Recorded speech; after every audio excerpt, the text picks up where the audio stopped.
তাই তো দর্শক আমরা এখন জানবো যে যার যে সব গরুগুলা দুধ দেয়, বাচ্চা আছে দুধ দেয়, তাদের কিভাবে এই গরমে, শুধু এই পরামর্শ কিন্তু শুধু এই গরমের জন্য, তো গরমে কি কি করা যেতে পারে আমি আমার ডাক্তার সাহেবের কাছ থেকে শুনবো।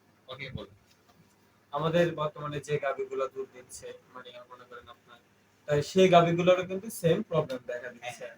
গরমে সে হাঁপাবে, এখন হচ্ছে জাবর কম কাটবে, পাতলা পায়খানা হবে, সেক্ষেত্রে ভয়ের কোনো কারণ নাই। হ্যাঁ, আপনার হচ্ছে ভয়ের কোনো কারণ নেই। সেক্ষেত্রে আপনি কি করবেন, যখন গরুটা দেখছেন তখন দুধের গাভী যেগুলো আছে ওইগুলো আপনি ৩ বেলা গোসল করালে সবচেয়ে বেটার আর কি।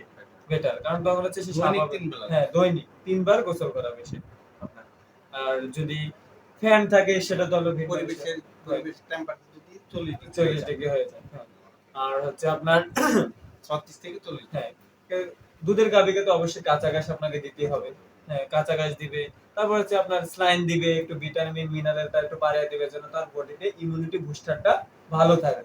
যেন রোগ প্রতিরোধ ক্ষমতাটা সে কভার করতে পারে। হ্যাঁ, এটাই। আর হচ্ছে আপনার দুধের গাভীগুলোকে যত্ন নেয় এজন্য যেন একটা খামার মূলত ধ্বংস হয় ম্যাস্টাইটিসের কারণে, একটা ওলান ফোদা একটা রোগ হয়। হ্যাঁ, উলান পদা। হ্যাঁ, এটা রোগ আচ্ছা হয়। দর্শক, আমি উলান পদাটা বুঝি, এটা হয়তো উনি ডাক্তারি ভাষায় বলছে। উলান মানে গরুর যে আমরা উলান বলি, মানে যেটা দিয়ে আমরা দুধ, এটা কি গরুর স্তন বা দুধ, এটা উলান। তো আমরা ওইটা উলান পদা হয় গরুর, কিন্তু এটা কমন যে সব গাভীরা দুধ দেয় ওইসব গাভী গরু, এটা কমন একটা রোগ। তো আমাদের একটা সব এটাই বলছে ওইটা যাতে ওটা হচ্ছে আপনার প্রতিরোধের একটাই উপায়, জাস্ট হচ্ছে গরু দহন দেখবেন একটা গরু হচ্ছে আপনার দহন করছে, মানে হচ্ছে কি ল্যাকটিন করছে, মিল্কিং ল্যাকটিন করছে, সাথে সাথে সে শুয়ে পড়ে, ওটাকে শুয়ে দেওয়া যাবে না, সাথে সাথে তাকে ঘাস দিয়ে রাখতে হবে। সে আধা ঘন্টা তখন ঘাস দাঁড়ায় থাকবে, তখন কি হবে তার বাটগুলো যে ওপেন ছিল ওই ওপেন বাটগুলো আস্তে আস্তে কি হয়ে যাবে, ক্লোজ হয়ে যাবে, মানে বন্ধ হয়ে যাবে।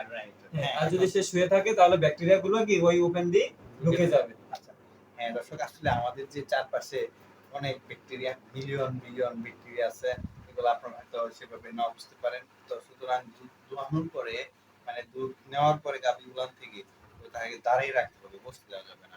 এটাই উনি বলতেছে। বসলে কি গাছ হবে? দিয়ে রাখবে। হ্যাঁ, গাছ দিয়ে বসলে কি হবে? বসাইলে ওই উলানের ছিদ্রগুলা ফাঁক হয়ে থাকবে, যাতে ওইখানে ব্যাকটেরিয়া ঢুকে উলান পদা হওয়ার রোগটা হবে। এটাই বলছি। ওকে, ধন্যবাদ আপনাকে, আপনার এই ব্যস্ত সময় আমাদের সময় দেওয়ার জন্য অনেক ধন্যবাদ।